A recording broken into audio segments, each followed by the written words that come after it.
Welcome back to Shadow Trail Files. Tonight, I'm going to share 11 Christmas horror stories that all have one thing in common. Each one begins like an ordinary holiday memory, with familiar traditions, quiet roads, warm homes, or families gathering to celebrate. But somewhere along the way, something changes.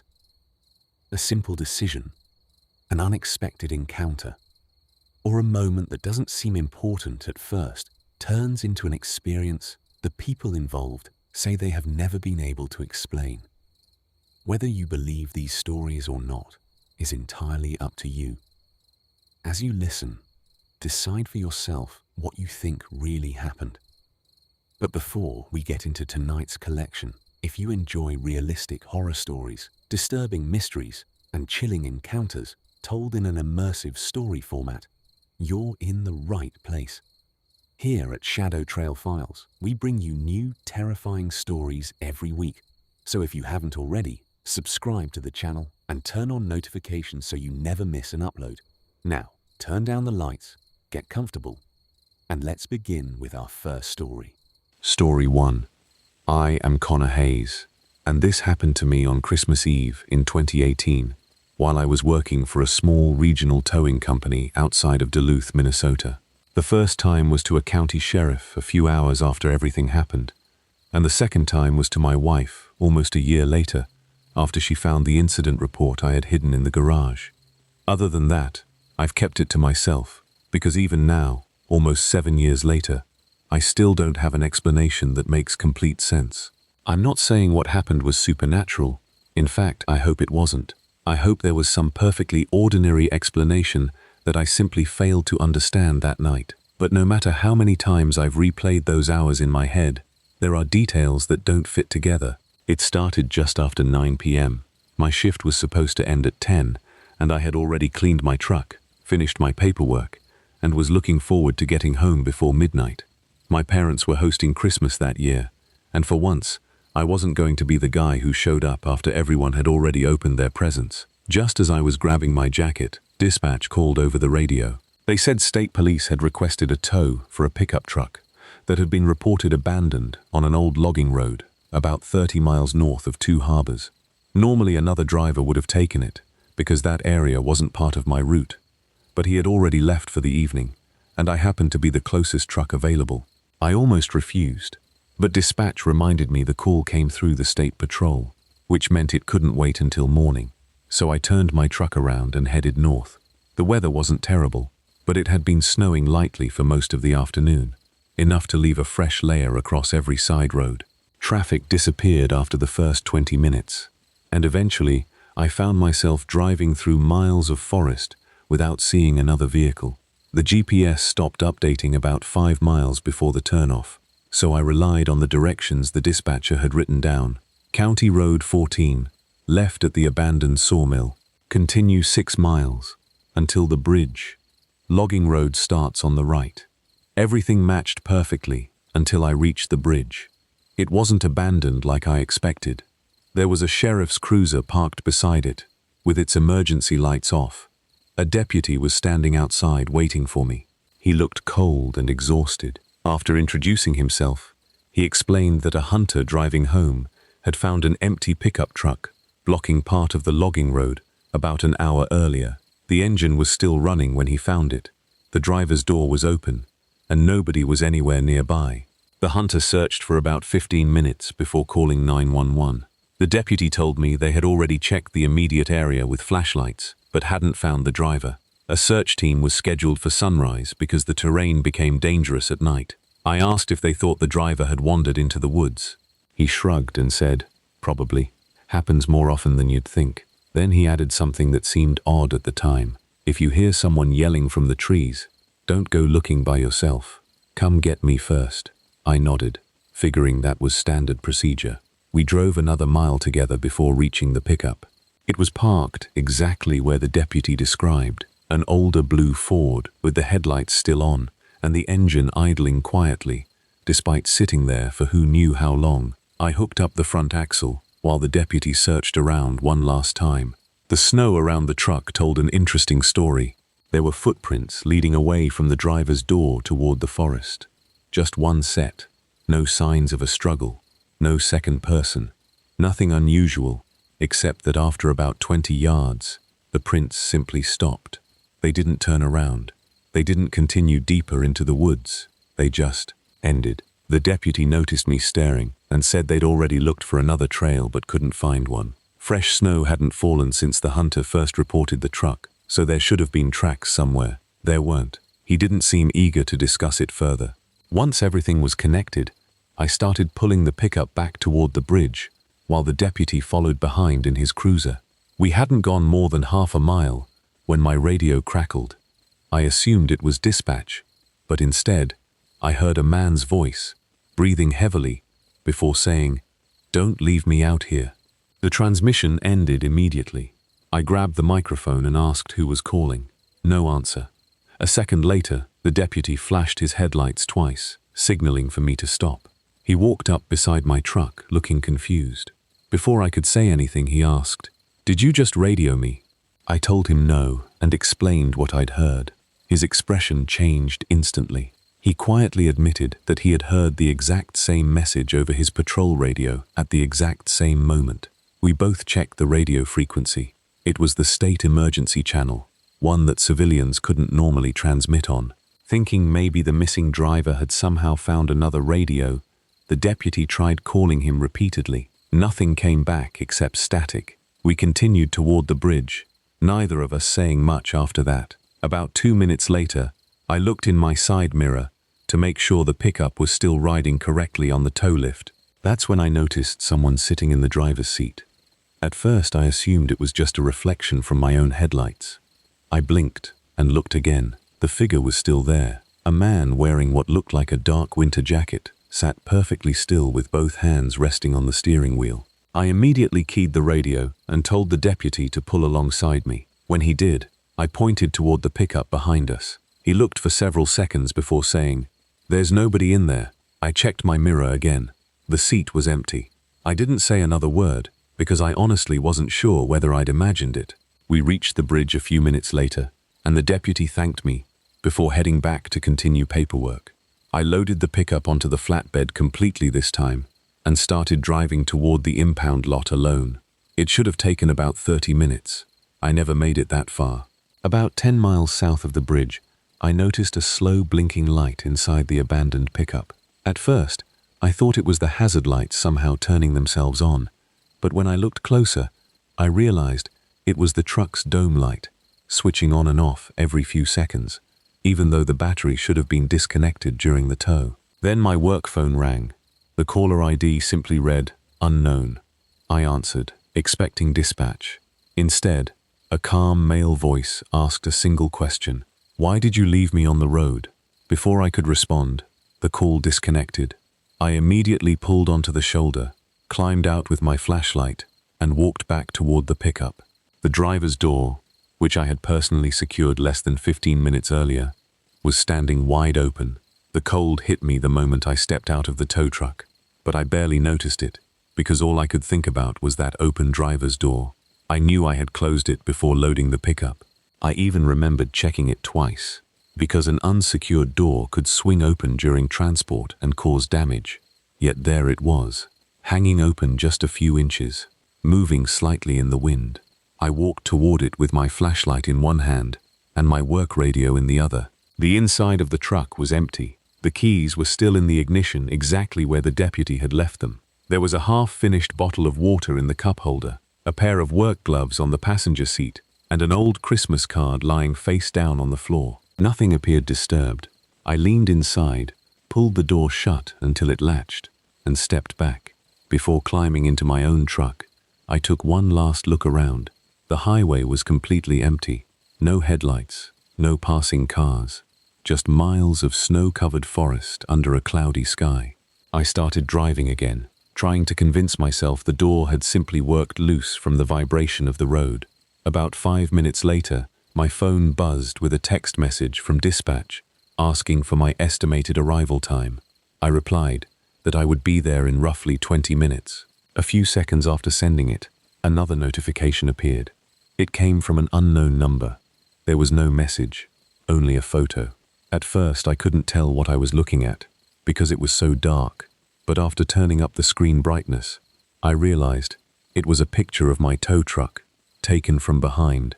While it was moving, my stomach dropped. I checked both mirrors immediately. Nothing. I slowed down, expecting another vehicle to appear, but the road behind me remained empty. Whoever had taken that picture should have been directly behind my truck, yet there wasn't a single set of headlights anywhere in sight. I called the number back. It didn't even ring. Instead, an automated recording said the number was not in service. I was still trying to understand how that was possible when the state police dispatcher came over the radio, asking every available unit to confirm their location. The deputy I had been working with answered first.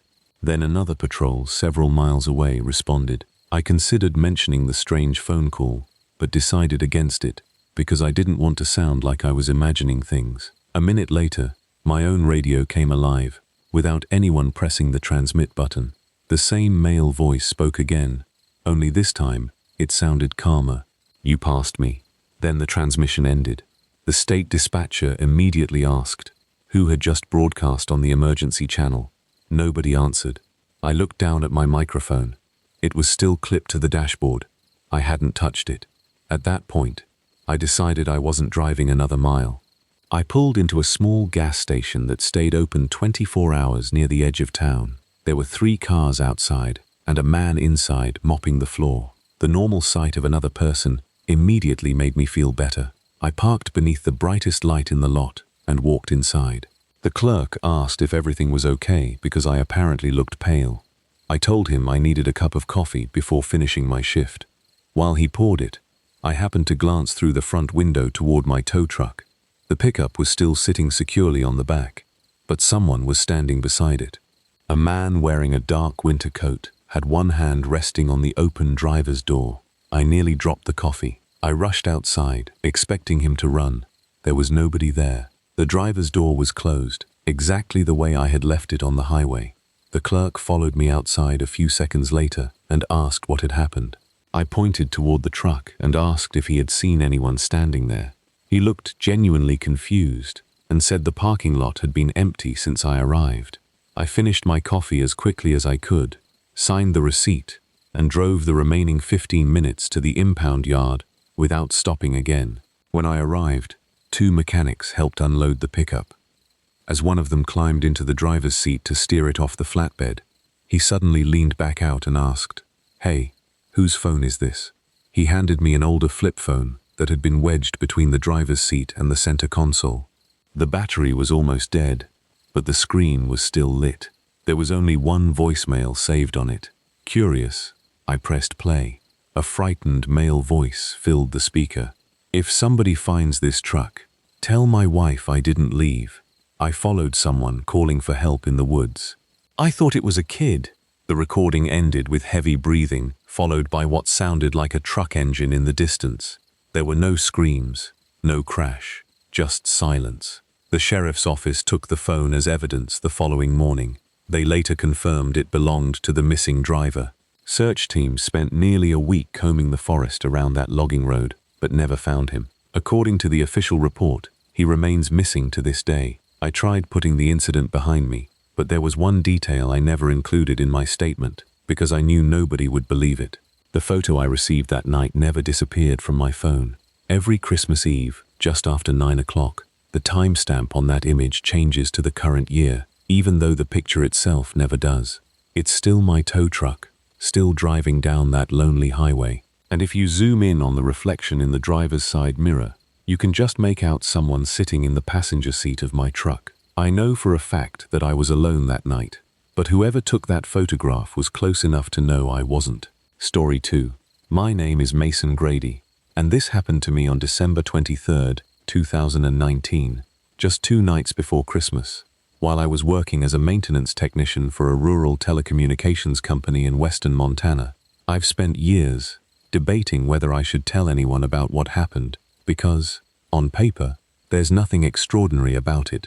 No missing time, no monsters, no impossible creatures hiding in the woods, just a routine service call that slowly turned into the longest night of my life. The company I worked for maintained communication towers across several counties, And winter was always our busiest season, because heavy snow and freezing temperatures constantly knocked equipment offline. That afternoon, just before my shift ended, my supervisor walked into the garage carrying a clipboard and asked if anyone was willing to take one final emergency call. A relay station, about 60 miles north of Missoula, had suddenly stopped transmitting, leaving several nearby communities with unreliable radio coverage. Since everyone else had already made plans for Christmas, I volunteered. It looked like an easy overtime job. The relay station sat on a wooded hill, overlooking a long stretch of highway. I had serviced it twice before, and never experienced anything unusual. I loaded my tools, grabbed extra fuel, and left town just before sunset. For the first hour, everything was completely normal. Christmas lights decorated nearly every farmhouse along the highway, and despite the cold weather, there were still a few cars traveling in both directions. Around 7:30, I turned off the main road and followed a narrow county route into the mountains. Traffic disappeared almost immediately. The only sounds inside my truck were the heater fan and the local radio station playing old Christmas songs. About 20 minutes later, the signal began breaking up with bursts of static until the music disappeared altogether. I switched stations, but every frequency sounded exactly the same. I didn't think much of it, because I was literally driving toward a communication problem. The relay failure was probably interfering with local broadcasts. Eventually, I reached the locked gate leading to the service road. Company policy required technicians to secure the gate after entering, so I unlocked it, drove through, locked it behind me, and continued climbing the icy gravel road toward the tower. The relay station sat another 3 miles uphill, surrounded by dense pine forest. When I arrived, I immediately noticed something strange. Every exterior light around the equipment building was on. Even though the station had supposedly lost power, the backup generator wasn't running either. That shouldn't have been possible.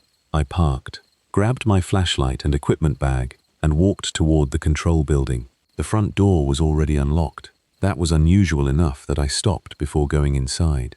Every technician carried an access card, and company policy required the building to remain locked at all times. Thinking another maintenance crew had arrived before me, I called out. Nobody answered. Inside, everything looked normal.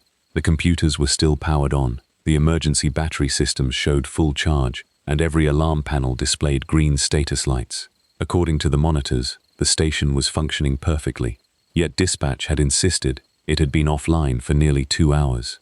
I called my supervisor using the building's landline because my cell phone had lost service. He answered immediately. After I explained that every system appeared normal, he sounded confused. He asked me to stay on the line while he checked the network status. About 30 seconds later, he came back and said the station had suddenly started transmitting again at exactly the moment I entered the building. He laughed and suggested maybe the equipment had simply reset itself. Before hanging up, he asked one final question. "Did you see the county deputy on your way up?" I told him no. He explained that dispatch had requested a welfare check because the station had stopped responding to automatic diagnostics, and apparently a deputy had driven toward the site nearly 40 minutes before I arrived. According to GPS records, the patrol vehicle had reached the access road but never checked back in. I assumed there had been some kind of radio issue because the relay station itself had gone offline. My supervisor agreed that was probably the case. After ending the call, I completed the inspection in less than 15 minutes. Everything passed. No damaged equipment, no broken cables, no obvious reason for the outage. I packed my tools and headed back outside. That's when I noticed fresh tire tracks in the snow leading away from the tower. They hadn't been there when I arrived. At first, I thought they belonged to the deputy my supervisor had mentioned, but after looking closer, I realized something didn't make sense. The tracks started near the communications building and continued downhill toward the gate, but there were no matching tracks coming up the mountain. It looked as though a vehicle had somehow left the station without ever arriving. I actually walked several yards along them, trying to understand what I was seeing. The snow surrounding the road was completely untouched. No older tracks hidden underneath. No signs that fresh snow had covered them. Just one clear set of tire marks beginning in the middle of the service road. I took a few photos with my phone, mostly because I thought the county might want them if the deputy really had experienced mechanical trouble. As I stood there, my phone vibrated. It wasn't a call, it was an emergency weather alert, except the message wasn't a weather warning. The notification simply read, "Do not leave the station until contact is made." There was no agency name attached to it, no county logo, nothing. Thinking it had to be some kind of software error, I tapped the notification. It disappeared instantly. A second later, my phone displayed, "No service." I tried reopening the alert, but it was gone from the history as if it had never existed. I remember standing there, wondering whether I should drive down anyway. Remaining at the station overnight made no sense, especially since everything appeared to be working again. I climbed into my truck, started the engine, and began driving downhill. Less than a mile later, I rounded a bend and saw a sheriff's patrol SUV parked sideways across the road, with its emergency lights flashing. Relieved that I had finally found the deputy, I stopped about 30 feet away and got out. The patrol vehicle was running. The driver's door was open. Snow had collected on the seat, but there was nobody inside. Story 3. I never thought a simple favor for a coworker would become the reason I stopped driving back roads after dark. Before that night, I had spent nearly 8 years working as a fuel transport driver across northern Wisconsin, and if there's one thing you learn doing that job, it's that loneliness becomes part of the routine. You spend hours surrounded by nothing but forests, frozen lakes, and empty highways, where you can drive 20 or 30 miles without seeing another vehicle. Most nights were predictable. You picked up a load, followed the route, made the delivery, and headed home. That's why what happened on December 24th, 2021, still doesn't make sense to me. My name is Owen Barrett, and everything I'm about to tell you is exactly as I reported it to the county sheriff the following morning. Whether you believe it is completely up to you. Around 6 that evening, I had already finished my final scheduled delivery and was less than 40 minutes from home when dispatch called, asking if anyone was available to help another driver whose truck had broken down outside a tiny community near the Chequamegon National Forest. Since I was the closest unit, I agreed without thinking twice. The plan was simple. I would meet the driver, transfer a few emergency supplies, and wait with him until the company mechanic arrived. Dispatch estimated the entire stop would take less than 30 minutes. I entered the coordinates into my GPS and started north. At first, everything was completely normal. Christmas lights glowed from small houses scattered along the highway. Local churches were filling with families for evening services, and light snow drifted across the road. About 25 minutes later, I left the highway and followed a narrow county road through dense pine forest. Cell service disappeared almost immediately, which wasn't unusual because that entire area had poor reception. After another 10 minutes, I noticed there weren't any fresh tire tracks except my own. Considering it was Christmas Eve, I figured most people were already home with their families. Eventually, my GPS announced that I had reached the location. The problem was, there wasn't another truck anywhere in sight. I slowed to a stop and checked the coordinates twice. According to the screen, I was exactly where dispatch had sent me. The road ended at a small gravel turnout beside an old wooden bridge crossing a frozen creek. Beyond the bridge, another dirt road disappeared into the forest. I tried calling dispatch to confirm the location, but there was no signal. Just as I was about to turn around, I noticed fresh headlights approaching from the opposite direction. Relieved, I assumed it was the stranded driver. Instead, an older pickup rolled slowly onto the bridge and stopped.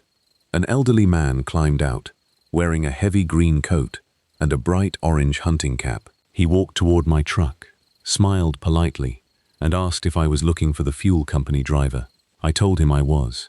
He pointed across the bridge and said the truck had broken down about 2 miles farther into the forest, near an abandoned fire lookout road. Then he added something that caught me off guard. If you don't find him where they told you, don't keep driving after the second cattle guard. I asked him what he meant, but he simply shook his head, wished me a Merry Christmas, climbed back into his pickup, and drove away.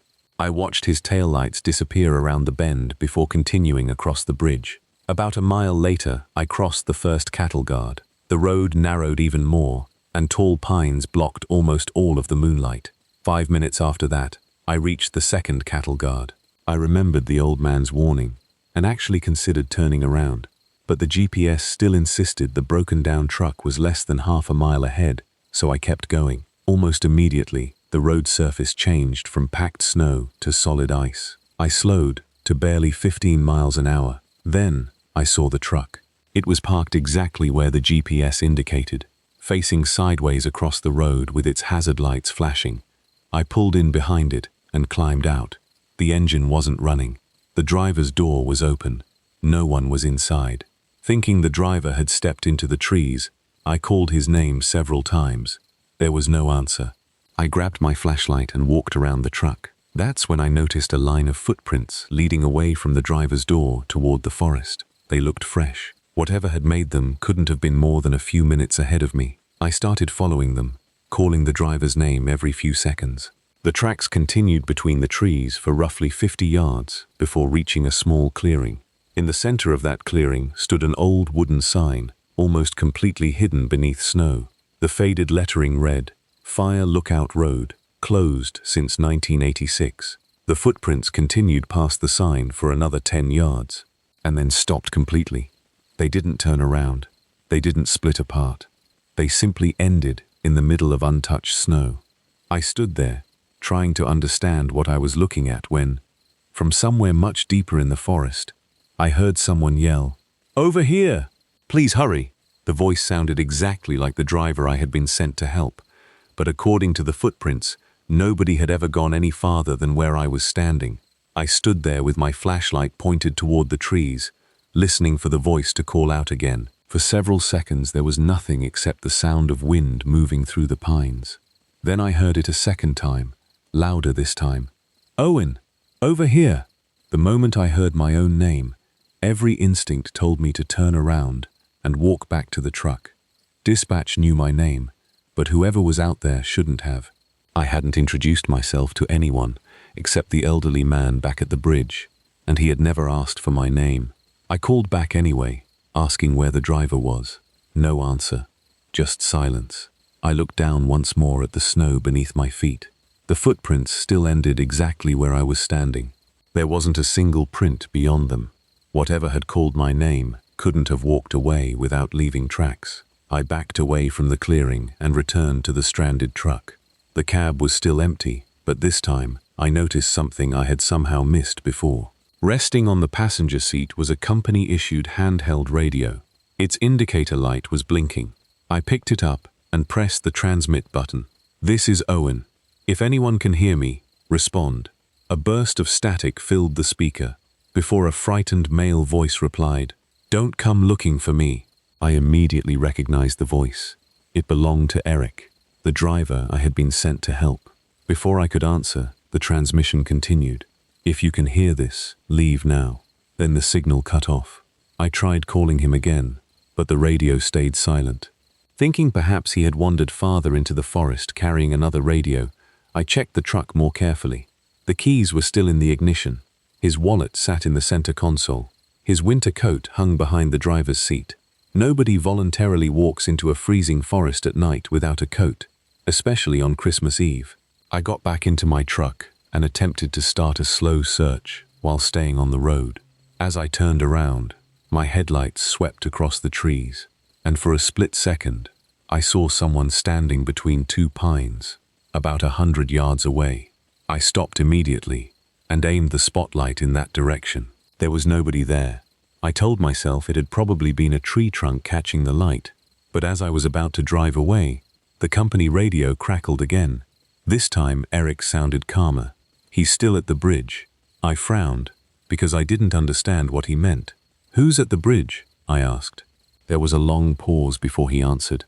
"The man in the green coat. He stops everyone." The transmission ended again. At that exact moment, my truck's dashboard clock reset itself to 6:42 p.m., the exact time I had first crossed the bridge, even though nearly an hour had passed. My phone showed the same time. I restarted the engine, determined to leave immediately. The moment I reached the bridge, I hit the brakes so hard, the truck nearly slid into the railing. Parked in the middle of the bridge was the same old pickup I had seen earlier. The elderly man stepped out, wearing the same green coat and orange hunting cap. He smiled exactly the way he had before and asked the same question in the same calm voice. "You looking for the fuel company driver?" It wasn't just similar, it was identical, word for word, as though the conversation had restarted. I didn't answer. I drove around him as carefully as I could and continued toward the highway without looking back. 10 minutes later, I finally regained cell service and immediately called dispatch. The dispatcher sounded confused. She told me no driver had broken down that evening. In fact, Eric had called in sick that morning and had never left home. I argued with her, explaining that I had spoken to him over the company radio only minutes earlier. She insisted that couldn't be possible because the truck assigned to Eric had been sitting in the company yard all day awaiting repairs. I drove straight back to the depot, expecting to prove her wrong. Eric's truck was exactly where she said it would be, covered in fresh snow. Nobody had driven it. When I told my supervisor everything that had happened, he became unusually quiet. Instead of laughing, he walked into the records room and returned carrying an old newspaper clipping. It described an accident from December 1986 involving a fuel company driver who became stranded near the same abandoned fire lookout road during a blizzard.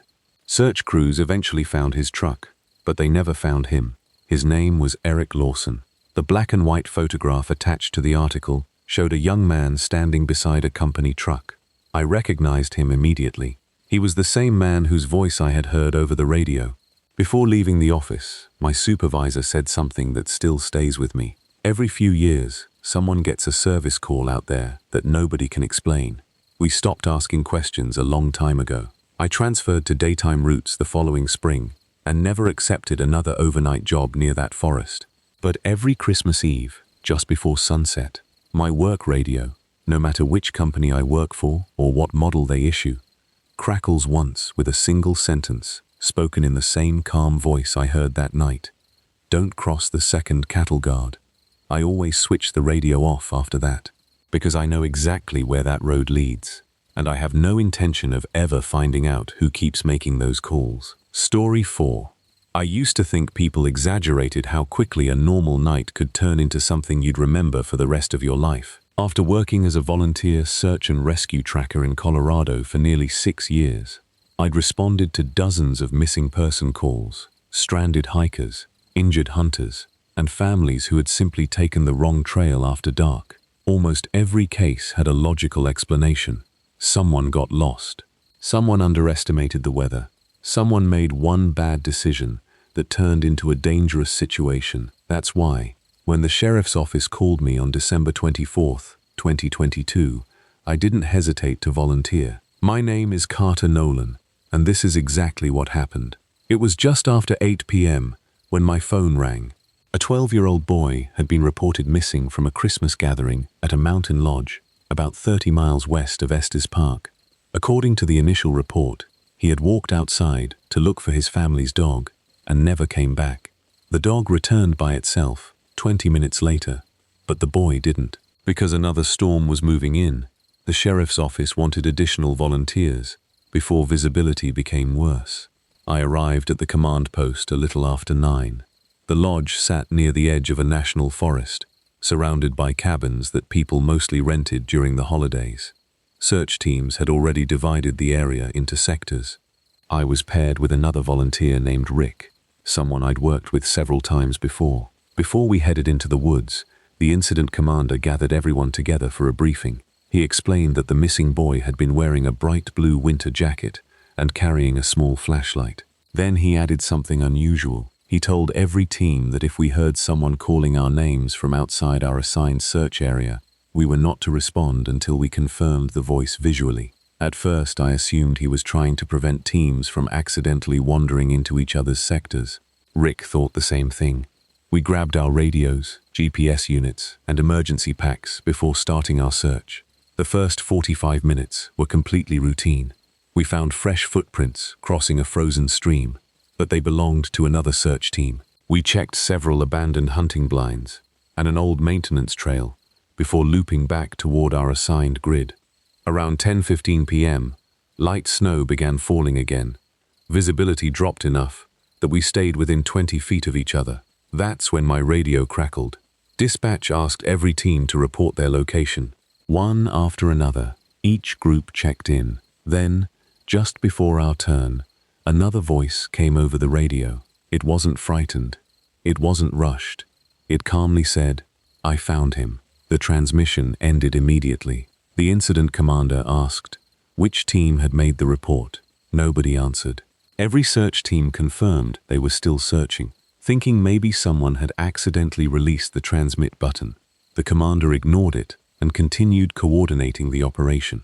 About 15 minutes later, Rick stopped walking and pointed his flashlight toward a small clearing ahead of us. There, half covered by fresh snow, were a set of child-sized footprints leading away from the trail. We immediately marked our GPS location and began following them. The tracks looked fresh. Whoever made them couldn't have been more than 20 minutes ahead of us. They continued downhill through thick pine trees before reaching an old fire road that no longer appeared on modern maps. At the edge of the road stood a weathered wooden sign, almost hidden by branches. The faded lettering read, "County Service Road 9, closed." The footprints crossed the road and entered the forest on the opposite side. We followed for another 100 yards until Rick suddenly stopped. "Carter," he said quietly, "look at this." I shined my flashlight down. The footprints ended abruptly in the middle of untouched snow. There was no sign the child had turned around.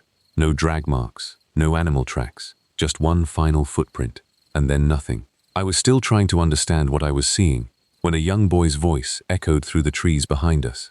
It sounded close, no more than 50 yards away. "I'm over here," he yelled. Rick immediately started turning toward the sound.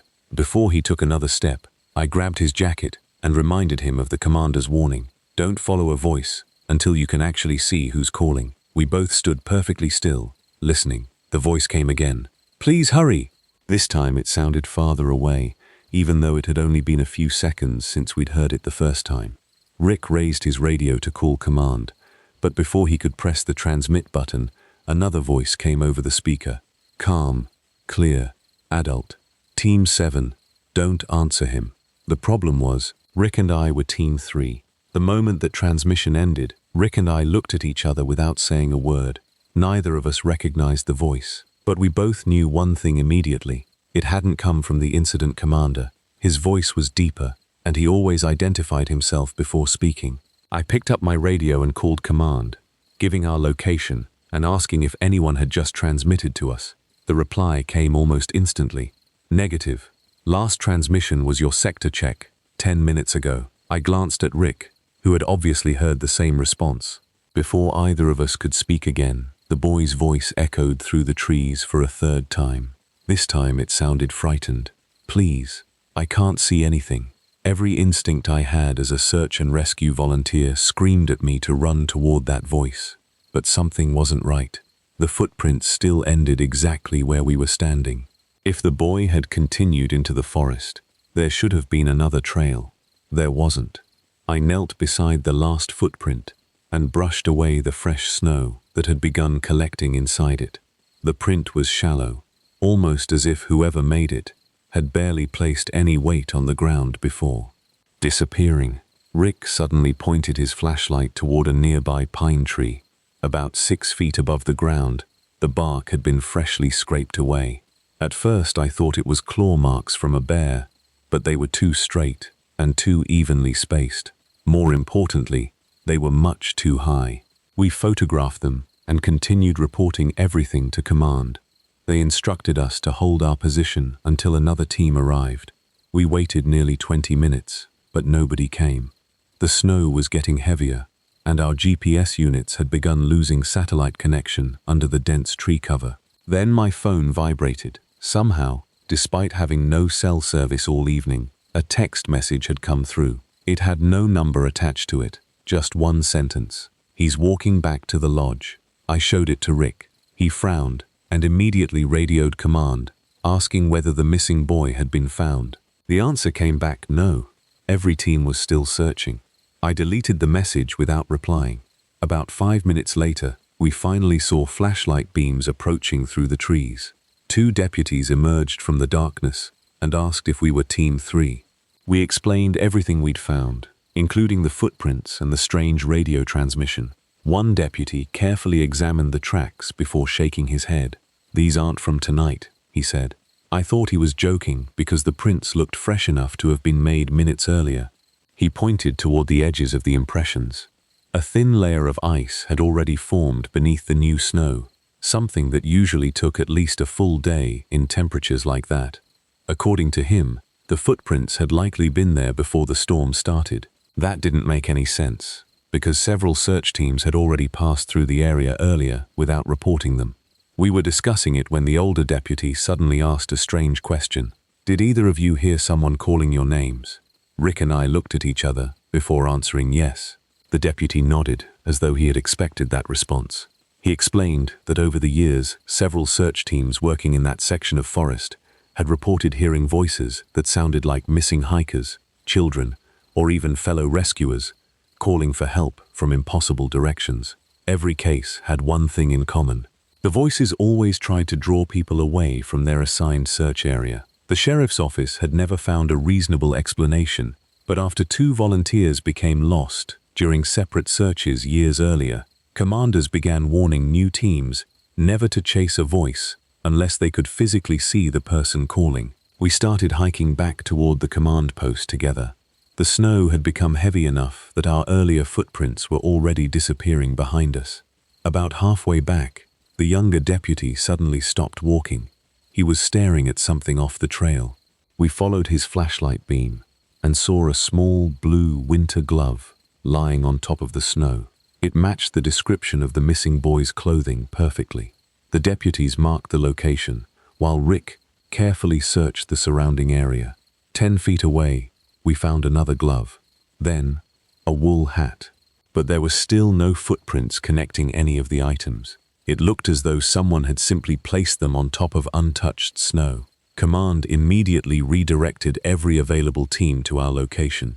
Nearly 30 minutes later, one of the K9 handlers shouted over the radio that they had located the missing boy. He wasn't in the forest at all. He was asleep inside an unlocked maintenance shed, less than 200 yards behind the lodge, cold and frightened, but otherwise completely unharmed. According to the boy, he had become lost in the snow, found the shed, and decided to wait there because he was scared to keep walking in the dark. The strange part came later. When investigators asked if he had ever walked near the old service road where we found the footprints, he said he had never even seen that area. His route, confirmed by the tracking dogs the next morning, stayed entirely on the opposite side of the property. Those footprints couldn't have belonged to him. Neither could the gloves or the hat. They belonged to another child, one no one at the lodge could identify. A week after Christmas, I visited the sheriff's office to finish some paperwork. Before I left, the incident commander quietly showed me an old search file from 1998. Another 12-year-old boy had disappeared near the same abandoned service road during a family Christmas trip. Search teams found a single line of footprints that ended in the snow, along with one blue glove and a knitted hat. The child was never found. He folded the file closed and looked at me for a long moment before saying, "Every few years, somebody finds those same tracks again. I haven't volunteered for winter night searches since then. I still help during daylight operations, but if a call comes in after sunset, anywhere near that old service road, I politely decline, because even now, whenever heavy snow starts falling on Christmas Eve, I sometimes hear my old search radio crackle to life from the shelf in my garage. The battery was removed years ago, but every December, just once, I still hear a young voice whisper, 'I think I'm finally close to the road.'" Story 5. I never believed that a person's routine could save their life until Christmas Eve of 2020 proved me wrong. My name is Tyler Brooks, and at the time I was working as a night auditor at a small roadside motel outside of Riverton, Wyoming. The motel wasn't anything special. It had 22 rooms, an old neon vacancy sign that buzzed constantly in cold weather, and a front office that hadn't been remodeled since the late 1980s. Most of our guests were truck drivers, hunters, or people passing through on their way to somewhere else. Winter was usually the quiet season, especially on Christmas Eve. By 10 o'clock that night, only 6 rooms were occupied, and I expected to spend the rest of my shift drinking stale coffee, balancing receipts, and watching old security cameras until sunrise. Looking back now, I wish the night had stayed that ordinary. My shift started at 9 p.m. The manager handed me the room log, wished me a Merry Christmas, and reminded me that the maintenance man had already gone home. If anyone locked themselves out of a room or needed extra blankets, it was my job to handle it. Before leaving, she mentioned one more thing. Room 17 was marked out of service because a pipe had burst earlier that week. No guests were supposed to be anywhere near that room until repairs were finished. I nodded, watched her drive away, and locked the office door behind her. Around 10:30, I finished my paperwork and made my usual walk around the property. Everything looked normal. A light snow had started falling, and the parking lot was almost empty, except for a few pickups and a tractor trailer parked near the highway. When I reached room 17, I noticed the caution tape across the door had been pulled loose and was hanging from one side of the frame. I figured the wind had done it, so I tied it back into place and continued my patrol. At exactly 11:07 p.m., the office phone rang. I answered with the standard greeting, expecting one of the occupied rooms to ask for towels or extra pillows. Instead, a calm male voice asked, "Can you send someone to room 17? I think there's somebody inside." I apologized and explained that room 17 was closed for maintenance and wasn't occupied. The caller was quiet for several seconds before replying.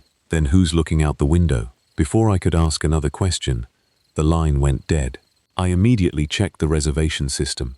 Room 17 had been empty for 4 days. Thinking someone had broken in to escape the cold, I grabbed the master key and walked back across the parking lot. The room was completely dark. No movement, no sound. I knocked loudly and announced myself. Nobody answered. After unlocking the door, I stepped inside with my flashlight.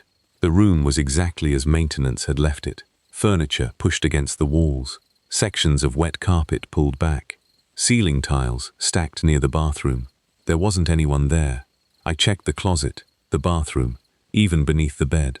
Empty. As I locked the room again, I happened to glance toward the office building at the opposite end of the parking lot. From where I was standing, I could clearly see someone inside the lobby. A man wearing a dark winter coat was standing perfectly still near the reception desk. I assumed a guest had arrived while I was checking the room, so I hurried back. The lobby was empty. The front door was still locked from the inside, exactly as I had left it. There were no fresh footprints leading to the entrance except my own. I reviewed the security camera covering the front desk. According to the footage, nobody had entered the office while I was gone. I was still replaying the recording when the phone rang again. Same calm voice. "You checked the wrong window." I demanded to know who was calling. Instead of answering, the caller quietly asked, "Did you count the cars?" Then the call disconnected. I looked outside toward the parking lot. There were now 7 vehicles instead of 6. A dark green station wagon sat at the far end of the property, beneath a broken light pole. I didn't remember seeing it earlier, but I figured another late guest had arrived. I searched the reservation system. No new check-ins. Thinking perhaps someone had parked while asking about vacancies, I stepped outside again. The station wagon was empty. A thin layer of fresh snow covered the windshield, but none had collected on the hood, suggesting the engine had only recently been turned off. I walked around the vehicle looking for a registration sticker or anything identifying the owner. That's when I noticed something unusual. There were no footprints around it. Not from the driver's door, not from the passenger side, not even around the trunk. The snow surrounding the entire vehicle was perfectly smooth. Before I could make sense of it, my radio crackled. One of the truck drivers staying in room 8 asked if everything was okay because someone had just knocked on his door 3 times and walked away. I asked whether he had seen who it was. He said no. He looked through the peephole immediately after the knocking stopped, but the walkway outside was empty. I told him to stay inside while I checked the cameras. Every hallway and exterior walkway appeared empty. I even rewound the footage by several minutes. No one approached room 8. No one left it. Yet the driver insisted the knocks had been loud enough to wake him. Around midnight, another guest called from room 12, reporting the exact same thing. 3 knocks. No one outside. This time, I personally walked over, while staying on the phone with her.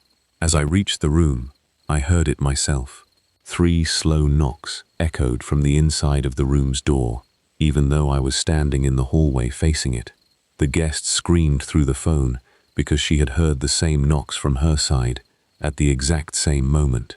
I unlocked the door and searched the room immediately. Nothing. No hidden connecting door. No prank. Just one terrified guest asking if she should leave the motel. I moved her into another room near the office and called the county sheriff's non-emergency number. The dispatcher said a deputy was already handling weather-related accidents and would arrive as soon as one became available. She advised me to keep everyone indoors until then. I agreed and locked the lobby again. As I returned to the security monitors, I noticed something that made my stomach drop. The camera overlooking the parking lot showed every occupied room exactly as expected, except one. Room 17. The curtains were open now, and someone was standing behind the glass, watching the office. I stared at the monitor for several seconds, convinced I had to be looking at a reflection or a glitch in the old camera system. I switched to another exterior camera that showed room 17 from a different angle. The room was completely dark. No person, no movement. I switched back to the first camera, and the figure was there again, standing perfectly still behind the window. Before I could zoom in, the image flickered once, and the window was empty. At that exact moment, the office phone rang. I almost let it go to voicemail, but after the second ring, I answered. The same calm voice said, "Don't go back to that room."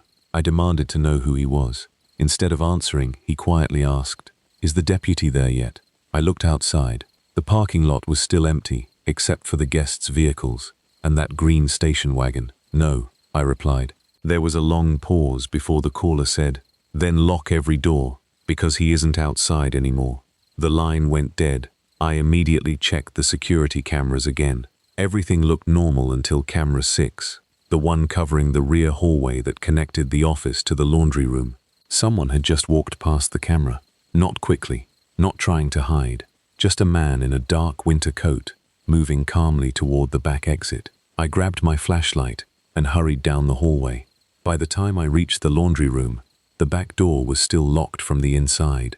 No footprints surrounded it. Nobody was there. As I turned around to head back, I heard 3 slow knocks coming from the boiler room beside the laundry area. That room was always locked because it contained electrical equipment. Thinking maybe an animal had somehow gotten inside, I unlocked the door and shined my flashlight in. The room was empty except for pipes, water heaters, and storage shelves. Then I noticed something sitting on the concrete floor beneath one of the pipes. It was an old motel key attached to a faded plastic tag that read 17.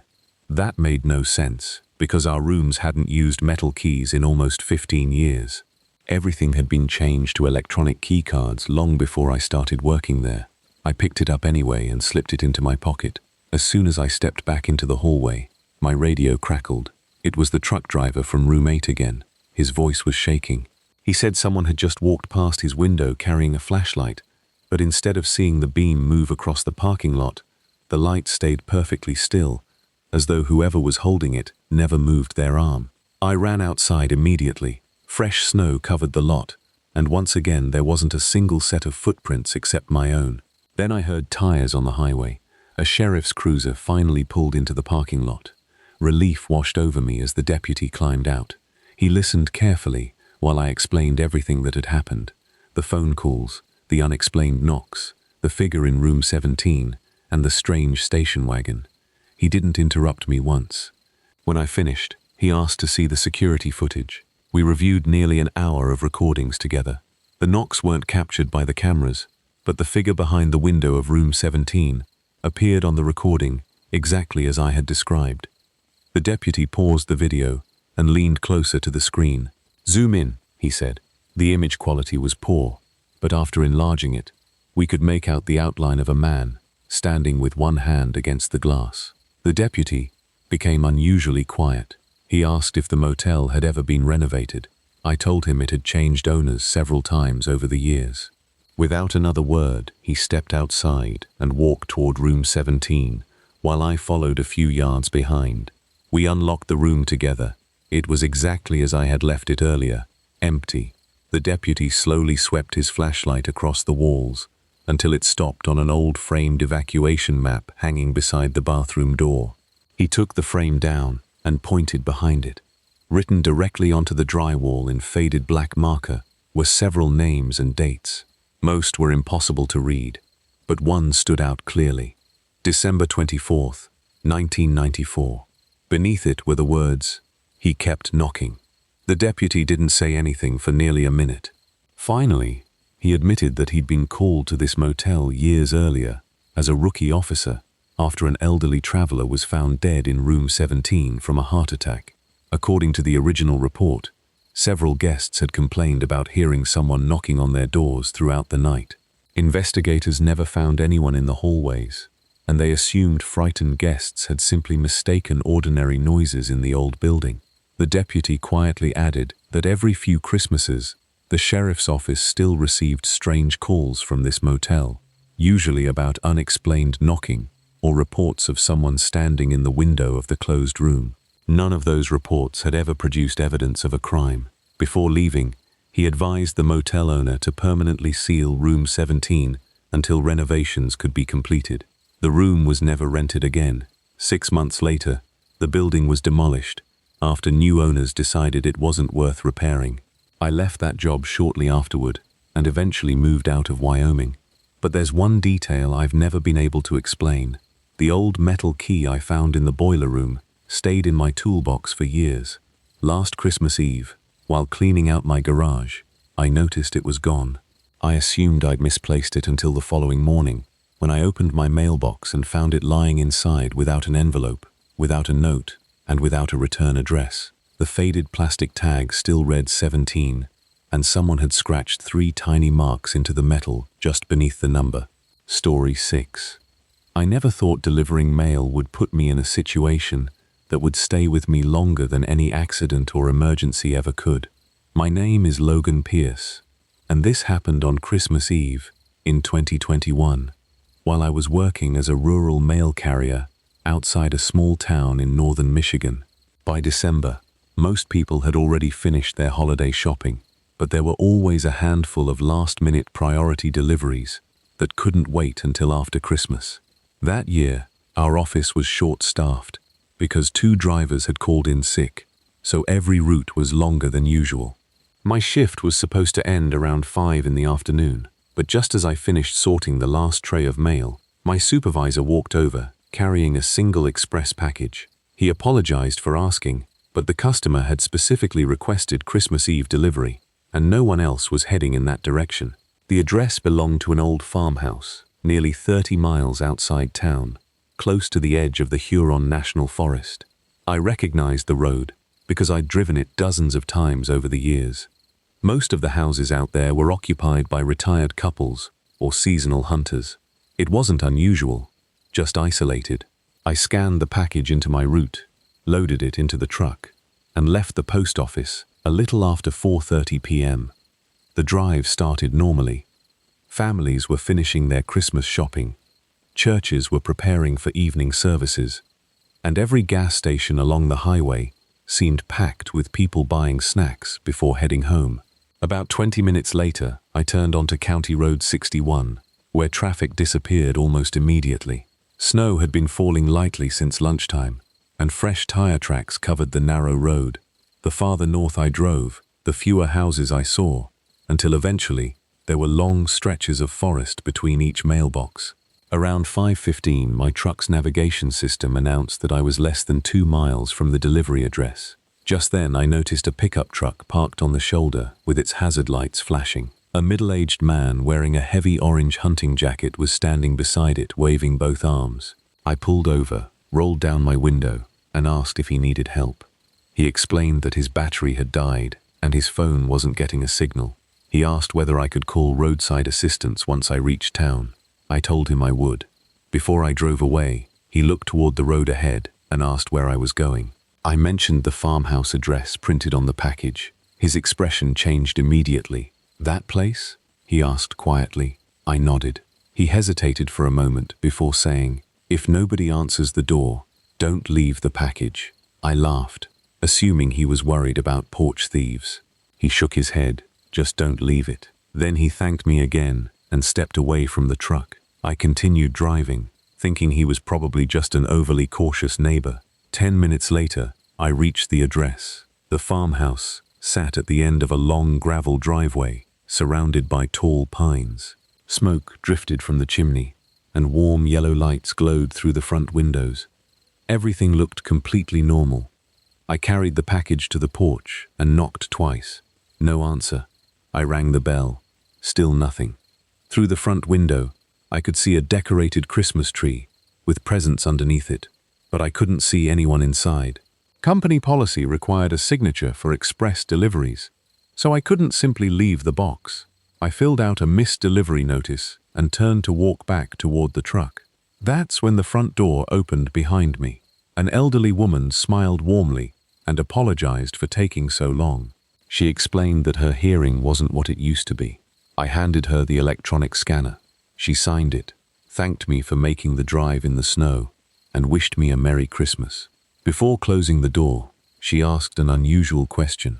"Did you happen to see anyone waiting on the road?" I told her about the man with the dead battery. Her smile disappeared instantly. "You shouldn't have stopped," she said softly. Before I could ask why, she closed the door. I stood there for a few seconds, wondering what she meant, before heading back to my truck. The delivery scanner confirmed the package had been signed for, so I started driving toward town. About 15 minutes later, I reached the same stretch of road where the stranded pickup had been parked. The truck was gone. I assumed roadside assistance or another driver had helped him. A few miles farther down the road, my phone regained enough signal to start receiving missed notifications. Remembering my promise, I called roadside assistance anyway and explained where the stranded vehicle had been. The operator asked for the license plate number. I admitted I hadn't written it down. She asked for the make and color instead. I described the older blue pickup with the orange-jacketed driver. There was silence on the line before she said, "Sir, we've had no disabled vehicle reported anywhere on County Road 61 today." I thanked her and ended the call, figuring someone else had already helped him. When I returned to the post office just after 6:30, my supervisor looked confused. He asked why the express package was still marked as undelivered. I laughed and told him the customer had signed for it nearly an hour earlier. He turned the computer monitor toward me. According to the system, the delivery attempt had failed because the address no longer existed. Thinking it was a software error, I showed him the electronic scanner. The signature had disappeared. Even stranger, the package I clearly remembered handing to the elderly woman was sitting on the passenger seat of my mail truck, exactly where I'd left it, before walking to the porch. I opened the back door to make sure I wasn't imagining things.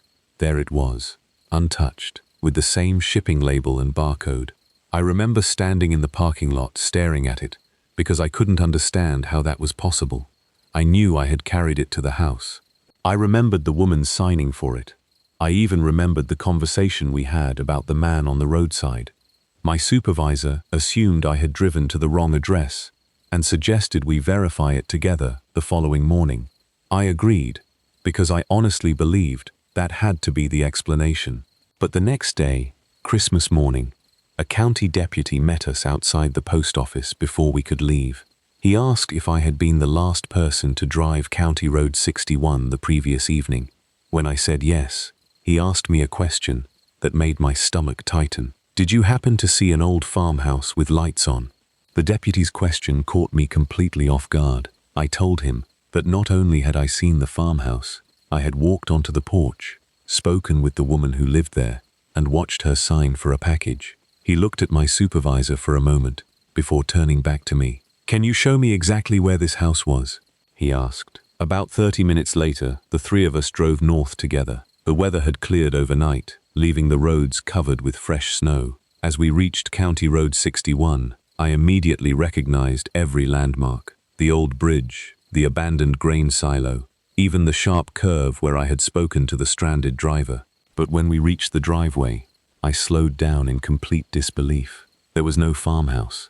The driveway itself was barely visible, beneath years of overgrown brush and small trees. It looked as though no vehicle had driven through it in a very long time. I climbed out and walked to the entrance. Beneath the fresh snow were broken fence posts, rusted wire, and the remains of an old mailbox lying on its side. There wasn't a single sign that anyone had lived there recently. I looked at the deputy and insisted this wasn't what I had seen the night before. He didn't argue. Instead, he quietly asked me to follow him a little farther down the abandoned drive. About 200 yards in, the trees opened into a clearing. The foundation of an old farmhouse sat in the middle of it, blackened by fire. Nothing remained except a stone chimney and scattered bricks buried beneath snow. The deputy explained that the house had burned down in January of 2016 after a chimney fire spread through the roof. An elderly woman who lived there had died before firefighters could reach the property. Her family sold the land later that year, but nobody ever rebuilt. I didn't know what to say because I could still remember the warmth inside that house, the Christmas tree near the front window, and the smell of wood smoke when she opened the door. While my supervisor spoke with the deputy, I wandered a few steps toward what had once been the front porch. Something caught my eye beneath a patch of snow near the foundation. I brushed it away and found a small metal house number, 1487. It matched the address printed on the package still sitting in my truck. I called the deputy over. He looked at the number for a few seconds before asking to see the shipping label. The package was addressed to Margaret Ellison. The deputy slowly nodded. That was her name, he said. Back at the post office, my supervisor contacted the shipping company to report the problem. They checked the tracking history and confirmed something even stranger. The parcel had been mailed almost 5 years earlier, but had never entered the delivery system. According to the barcode records, it had first been scanned only 2 days before Christmas 2021, as though it had suddenly appeared in the sorting center after being lost for years. Since there was no living recipient, the company classified it as undeliverable and ordered it returned to the sender. Before sealing the return box, my supervisor asked whether we should check the contents to verify there wasn't anything hazardous inside. Company policy allowed it because the address no longer existed. We carefully opened the package. Inside was a neatly wrapped Christmas sweater, a handwritten card, and an old family photograph. The card was from the woman's granddaughter, apologizing because she wouldn't be able to spend Christmas with her that year. The date written inside was December 2016, nearly 5 years before I supposedly delivered it. The photograph showed the elderly woman standing on the porch of the same farmhouse I had visited, beside a middle-aged man wearing an orange hunting jacket. I recognized him immediately. He was the same man who had flagged me down beside the road with the dead battery. I asked the deputy who he was. He studied the photograph for a long moment before answering. That's her son, Daniel. He paused before adding, he died in the same fire, trying to get back inside. I felt sick. I knew exactly who I had spoken to. Before leaving, the deputy asked me one final question. Did either of them say anything unusual?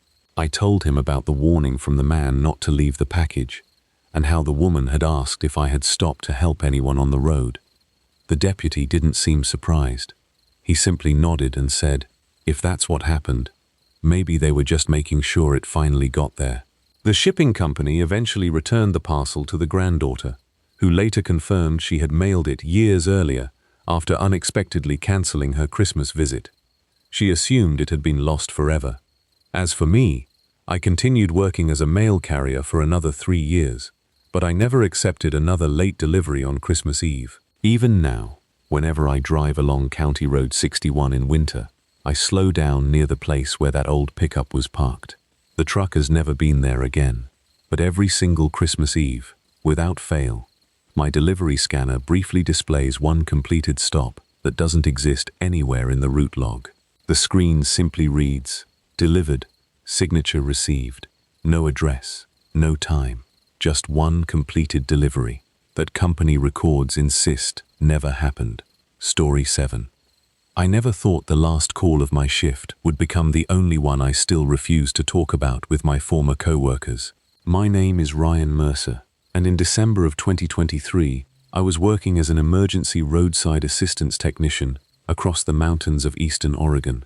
Most people imagine that job as changing flat tires and jump-starting dead batteries in supermarket parking lots.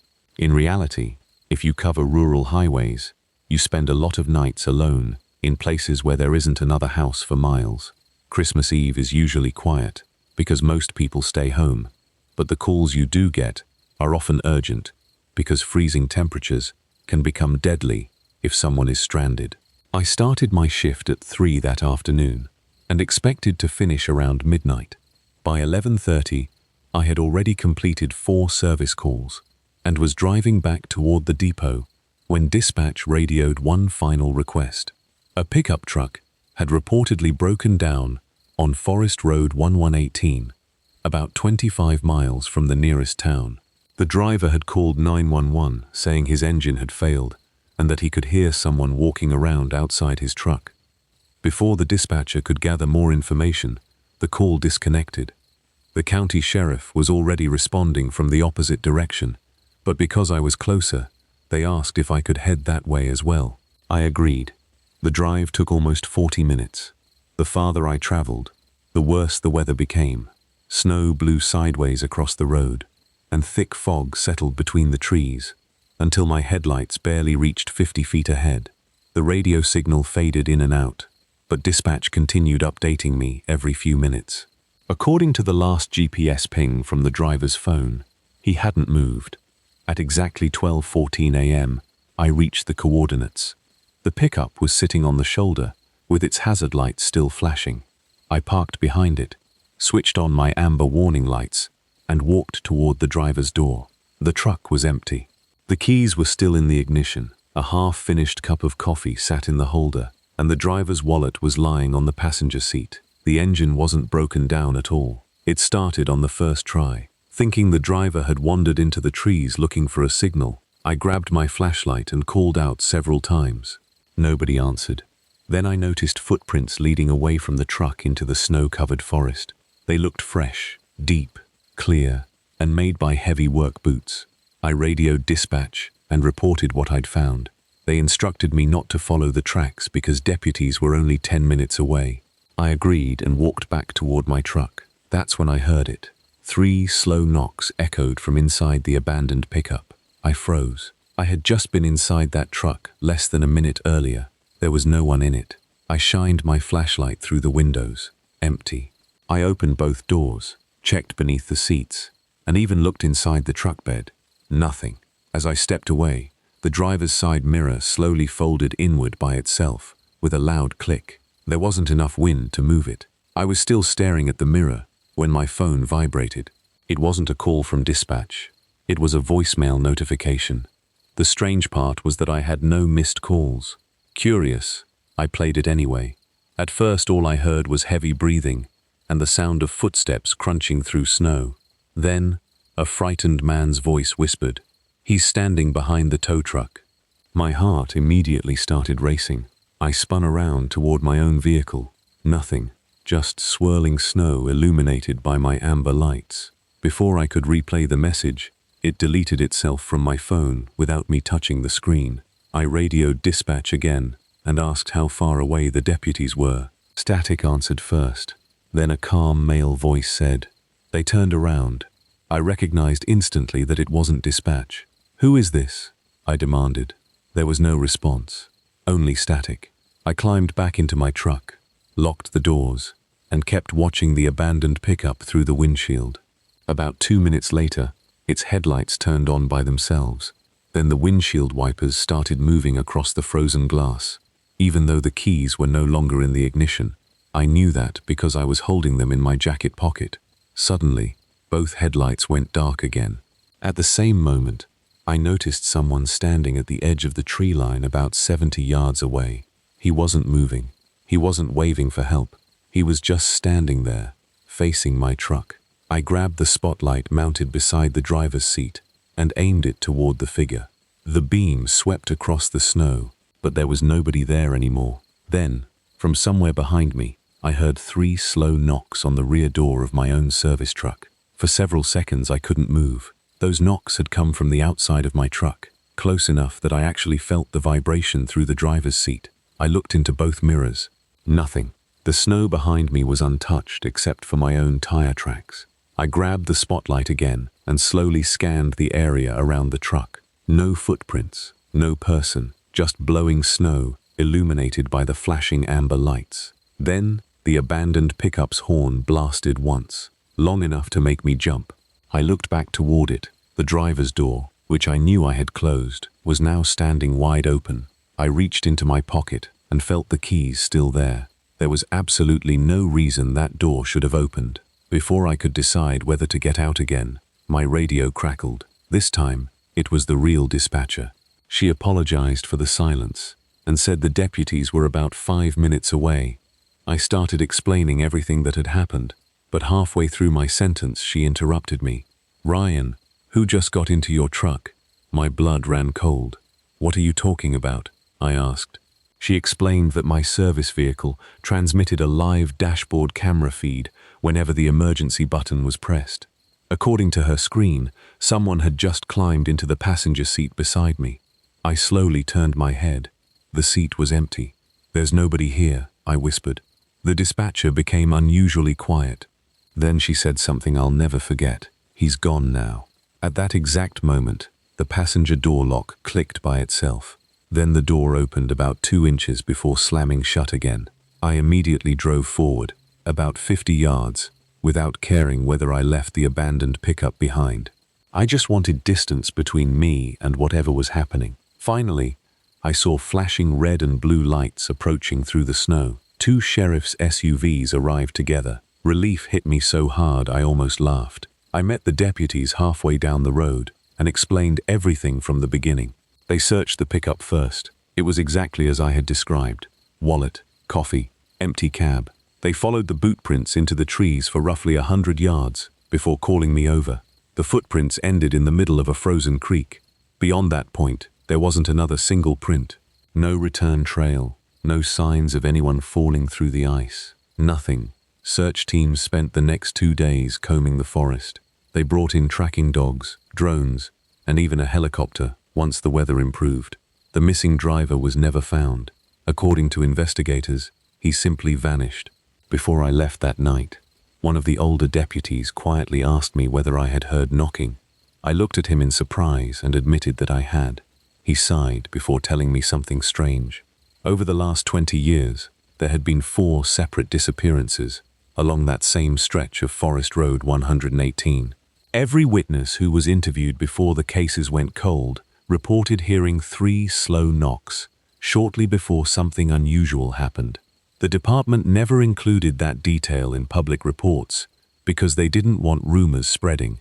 About a month later, I received a call from the lead investigator. They had finally identified the voicemail that somehow appeared on my phone that night. It had come from the missing driver's cell phone. The problem was that the recording's metadata showed it had been created 43 minutes after search teams had already recovered his phone from inside the abandoned pickup. Technicians couldn't explain how a deleted voicemail could appear on another person's phone from a device that was powered off and locked inside police evidence. I quit roadside assistance that spring and transferred to a fleet maintenance job where I rarely worked alone. I never told most of my co-workers the real reason. But there's one thing that still happens every Christmas Eve. My current work truck performs an automatic safety inspection every time I start it. Part of that inspection checks whether both front seats are occupied. Once a year, without fail, the display flashes the message, "Passenger detected." It stays on for exactly 3 seconds before disappearing. The passenger seat is always empty. I know because I check it every single time. And no matter where I park that night, just before midnight, I always hear the same sound somewhere outside in the darkness. 3 slow knocks. Story 8. I never imagined that accepting a temporary job as a fire lookout would become the reason I no longer celebrate Christmas in the mountains. My name is Nathan Cole, and this happened during the winter of 2022 in the Bitterroot Mountains of western Montana. Before anyone says that fire lookouts aren't staffed during winter, you're right, most aren't. But after several communication towers were vandalized earlier that year, the Forest Service hired a few temporary contractors to inspect remote lookout stations and radio equipment before the heavy snow made them inaccessible until spring. I had worked as a seasonal ranger before, so the assignment sounded easy. My job was to spend one night at Black Ridge Lookout, inspect the radio system, log the weather conditions, and hike out the following morning after the snowplow reopened the access road. It was supposed to be one of the simplest jobs I'd ever taken. I reached the base of the mountain shortly after 2 in the afternoon on Christmas Eve. A Forest Service employee met me there, handed me the cabin keys, and helped load supplies onto an old tracked utility vehicle. Before leaving, he looked toward the mountain and casually said something I assumed was a joke. "If the radio starts calling your name, don't answer it." He laughed afterward, so I laughed too. Looking back, I wish I had asked him what he meant. The trip up the mountain took nearly an hour. Snow covered everything, except the tops of the tallest pine trees, and by the time I reached the lookout station, clouds had hidden the sun completely. The cabin itself stood alone on a rocky ridge, overlooking miles of forest. It was exactly what I expected: small, warm, and incredibly quiet. I unloaded my gear, started the propane heater, and completed the first equipment inspection. Every radio battery tested perfectly. The emergency generator worked. The weather instruments transmitted normally. By 6 that evening, I had already finished almost all of my paperwork. The only thing left was recording hourly weather observations until sunrise. Around 7:30, I made a cup of coffee and stepped onto the observation deck to enjoy the view. There wasn't another light visible anywhere in the mountains. No cabins, no vehicles, nothing but endless darkness broken by falling snow. As I stood there, my handheld radio suddenly beeped. I expected a routine check from headquarters, but instead, I heard only static, followed by a man's voice saying, "Can you see my light?" I answered automatically, asking him to identify himself. No response, just static. Assuming another ranger was testing equipment on a nearby ridge, I returned to the cabin and logged the transmission. About 15 minutes later, it happened again. "Can you see my light?" Same voice, same calm tone. This time I requested his call sign 3 different times. Nothing. The signal disappeared. I contacted headquarters using the main radio. The dispatcher confirmed I was the only person assigned anywhere near Black Ridge that night. There were no other field crews operating within 50 miles.